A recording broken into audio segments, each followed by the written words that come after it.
Hi everyone. So hope all of you, or most of you at least, must have attended the education exhibition during the last weekend. So did you come across several options, but you're still wondering which option to choose? So if you're stuck with the option to choose, let me help you through a few tips. So tip number one is to see what you're passionate about. So all you got to do is see what you like to do and see whether what you like to do has actually a good demand in Sri Lanka or whatever your target country of working. Because only if you're passionate about something, you can easily learn and finish that qualification and get the maximum out of it. But why should you be worried about the demand? Of course, if you like to do something, you can just simply get the qualification by completing it passionately. But if there is no demand for what you like to do, that means there's very less chance you're going to get a very good pay. Or sometimes non-financial perks of certain jobs are much higher than the pay. So you got to choose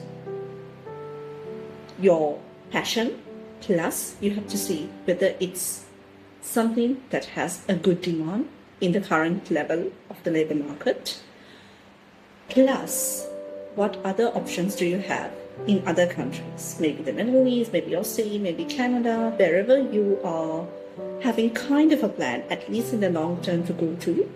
You got to see whether the field that you're passionate about has a demand for it.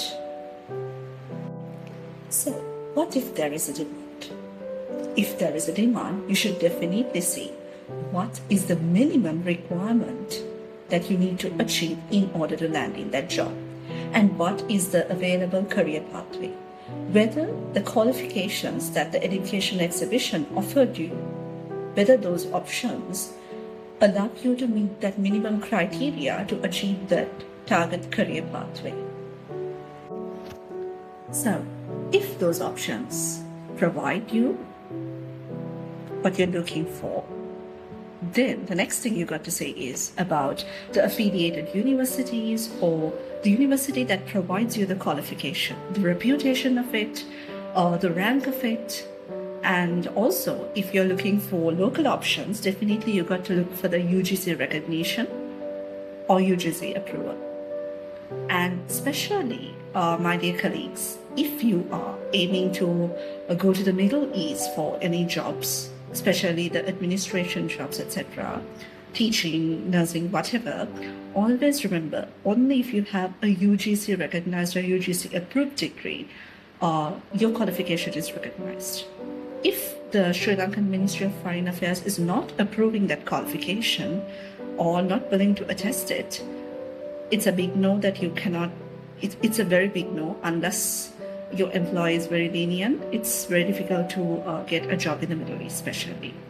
So all this, as I said before, your passion, the demand it has, the salary that it pays, all of these should be considered before you choose a course. Remember, the education exhibitions have a lot of options, and all of those options come with well-scripted marketeers who always try to pitch their course.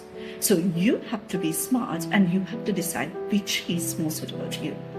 And finally, the budget matters.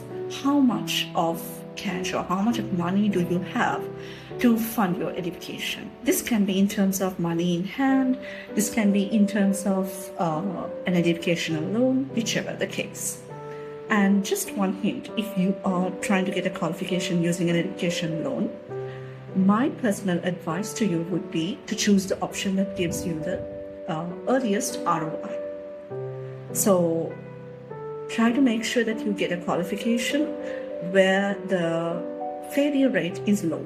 There are some qualifications, it's very difficult to get through, it's very difficult to complete. People say it takes ages to complete. So if you're going for an education loan, try to avoid doing such qualifications, because at the end of the day, it's best for you to get the ROI achieved faster if you're going with an education loan, because a degree is not your end of life.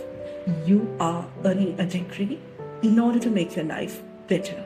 to get a good job, to get a good family life, to get a good vehicle, to get a good place to live, and especially to have a least stressful life. Because currently, with the modern rising demands of people, the biggest problem that a lot of people who are working have is to balance their work and life. So before you decide on your field, think of these factors and decide it.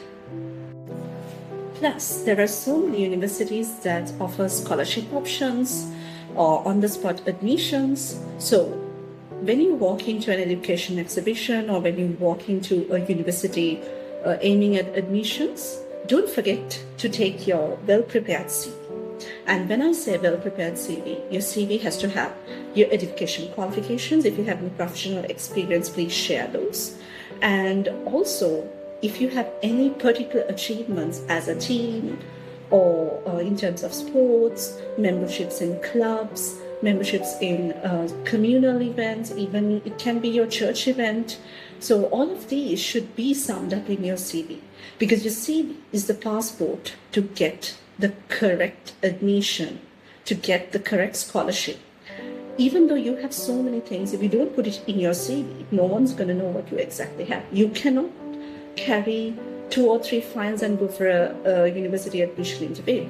So make sure that you don't go empty-handed for an upcoming education exhibition or for a university admission. So if you need support in getting your CV prepared in the manner that I mentioned, you can always contact us at 07740401264, or you can visit us at L235 Realty Plaza, Java. Anyways, when it comes to CV preparation, irrespective of taking on services, you yourself can prepare, because making a CV today is not a very difficult task. There are so many AI tools. There are so many free designing tools like Canva, etc. But whichever the way you're preparing it, make sure it showcases your skills. Whether you take the service from us or not, make sure when you attend the education exhibition, definitely you have a well-prepared CV. That will help all of you to get the best qualification on time and enter the labor market hassle-free. So you don't have to be complaining that, oh my goodness, I finished a degree within 3 years, I finished a degree with hard work for 4 years, but I'm jobless now. You don't have to keep on complaining. If you choose your degree properly, if you choose your degree considering your passion, the demand it has, the salary it can pay, the career pathway, and your budget. So decide it well, and all the best for your future.